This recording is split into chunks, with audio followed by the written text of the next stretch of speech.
Dear sisters, with great joy, we the Jain Convent Sambalpur present before you the inspiring life of Saint Tresa of Avila. Saint Tresa of Avila is also known as Saint Tresa of Jesus. She was a 16th century Spanish Carmelite nun, mystic and key reformer of religious life. Renowned for her deep spirituality, mystical experiences and writings, she played a pivotal role in reforming the Carmelite order, co-founding the Discasted Carmelites with Saint John of the Cross. Her reforms, teachings and example of holiness left a lasting impact in the church and inspiring generations in their spiritual pursuit. Life. Saint Tresa was born on 28th March 1515 in Avila. Her father was a successful wool merchant and one of the wealthiest men in Avila. Teresa's mother raised her as a dedicated Christian. Fascinated by the accounts of the lives of the saints, she ran away from home at the age of 7 with her brother Rodrigo to seek martyrdom in the fight against the Moors. Her uncle brought them home when he spotted them just outside the town walls. When Saint Tresa was 14 years old, her mother died, leaving her grief-stricken. This prompted her to embrace a deeper devotion to the Virgin Mary as her spiritual mother. Saint Tresa was sent to the Augustinian nun school in Avila. After the completion of her studies, she joined the Carmelite Convent of the Incarnation at the age of 20.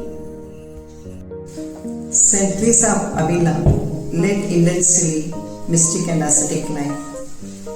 She devoted herself in prayer, spiritual reading and mortification. Even she became ill at the point of death. But she attributed her recovery through the powerful intercession of Saint Joseph.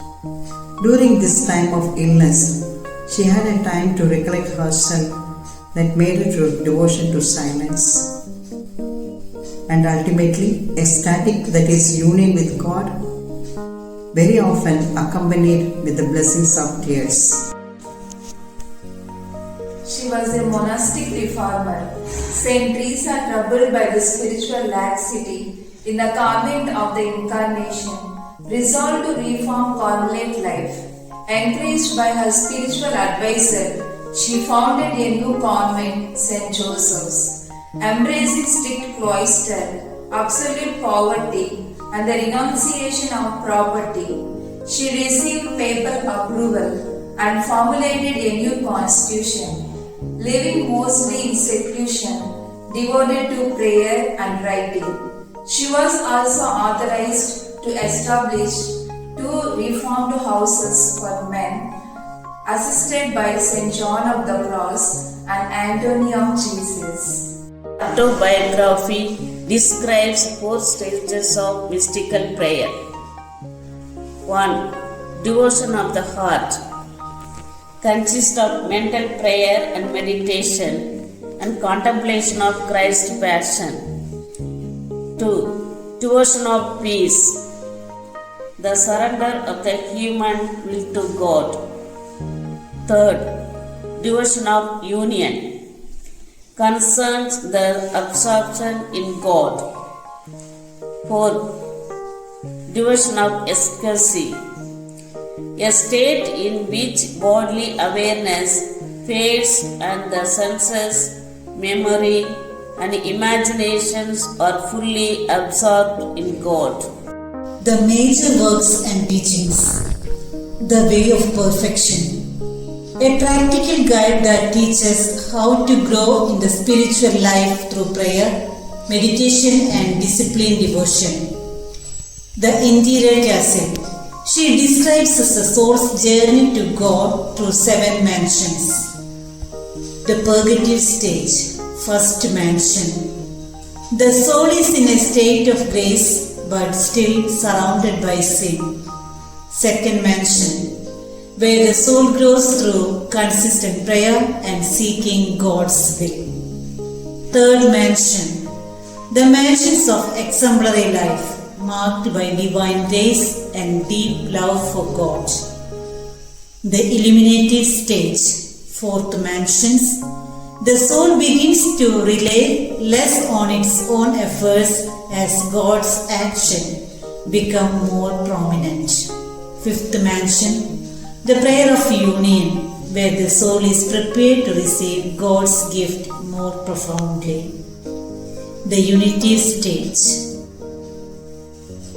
Sixth mansion, the soul enters a spiritual betrothal with God.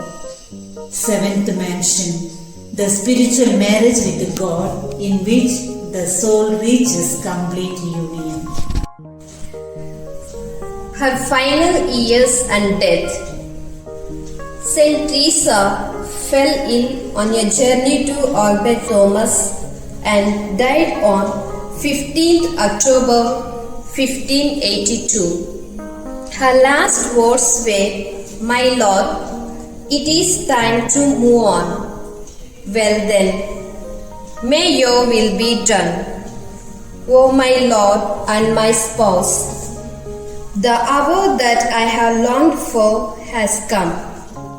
It is time to meet one another. After her death, Saint Teresa's body was found incorrupt and relics were distributed across Europe. She was canonized in 1622, declared patroness of Spain in 1627, and named Doctor of the Church in 1970, and honored her as the Doctor of Prayer. As we conclude, may her words resonate in our hearts. Let nothing disturb you, let nothing frighten you. All things pass, God alone is unchanging. Patience attains all. Whoever has God lacks nothing. God alone suffices. Thank you.